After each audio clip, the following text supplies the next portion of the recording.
அந்த நாட்டை உருவாக்குனாங்கன்னு. அப்படி உருவாக்குகிற போது அவன் எதுலையும் கை வைக்கல.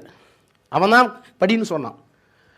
அவன் இருக்கிற வரை எல்லா மொழிக்கும் ஆங்கிலத்தை திணித்தார்களே தவிர கல்விக்காக எந்த மொழியும் அழிக்கணும்னு அவன் நினைக்கல. அதனால தான் மொழிவாரி மாநிலங்களை ஒப்புக்கொண்டார்கள். இந்தியா ஒற்றுமையாக இருக்க வேண்டுமானால் யூனிட்டி இன் டைவர்சிட்டி, வேற்றுமைகளை அங்கீகரிக்க வேண்டும். வேற்றுமைகளை அங்கீகரிக்காமல் நான் ஒற்றுமை சொல்வேன்னா முடியாது, வராது.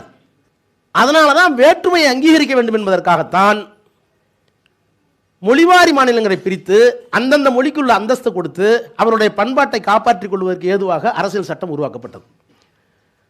அரசியல் சட்டம் வருகிற போது என்ன பிரச்சனை? சுதந்திரம் கொடுக்கூடாதுன்னு சொன்னார் வின்ஸ்டன் சர்ச்சில், எதிர்கட்சி தலைவர் நாடாளுமன்றத்தில்.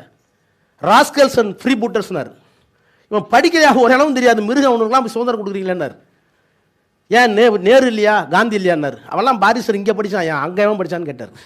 அதற்காக மிகுந்த கவனமாக 2 ஆண்டு காலம் உட்கார்ந்த அரசியல் நிர்ணய சபையில் எல்லா தலைவர்களும், அது அம்பேத்கராக இருந்தாலும், பட்டேலாக இருந்தாலும், நேருவாக இருந்தாலும், பட்டாமி சீதாராம ஐயராக இருந்தாலும், எல்லா அறிஞர்களும் உட்கார்ந்து, இந்து மகாசபையினுடைய தலைவராக இருந்தால் பிரசாத் முகர்ஜி, கொள்கையில் வேறுபட்டவர், எல்லோரும் சேர்ந்து இந்தியாவில் எத்தனை ஜாதி இருக்குது, இந்தியாவில் எத்தனை மதம் இருக்குது, எத்தனை உணவு பழக்கம் இருக்குது.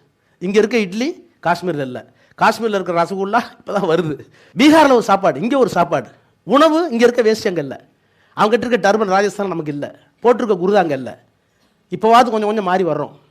இப்படி உணவால் பிரிந்து கிடக்கிறோம், உடையால் பிரிந்து கிடக்கிறோம், மதத்தால் பிரிந்து கிடக்கிறோம், சாதியால் பிரிந்து கிடக்கிறோம், நாகரிகத்தால் பிரிந்து கிடக்கிறோம், எல்லாவற்றிலும் பிரிவினை இருக்குது, பழக்க வழக்கத்திலே பிரிவினை இருக்குது.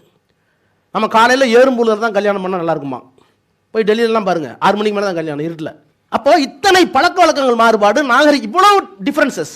இந்த டிஃப்ரென்சஸ் ஒரு ஃப்ரேமுக்குள்ளே கொண்டு வரணும்னா வி நீட் எ கான்ஸ்டியூஷன். அதனால தான் அவ்வளவு கவனமாக இஸ்லாமியர்களுக்கு, கிறிஸ்தவர்களுக்கு, மொழி சிறுபான்மை மக்களுக்கு எல்லாத்துக்கும் உரிமை இருக்குது. அதில் தாழ்த்தப்பட்டவனுக்கு என்ன, பிற்படுத்தப்பட்ட அதில் இருக்குது. சரி, எல்லாத்துக்கும் உரிமை கொடுத்தாச்சு. இந்த உரிமையை எப்படி நிறைவேற்றுவது? சட்டமன்றம், நாடாளுமன்றம்.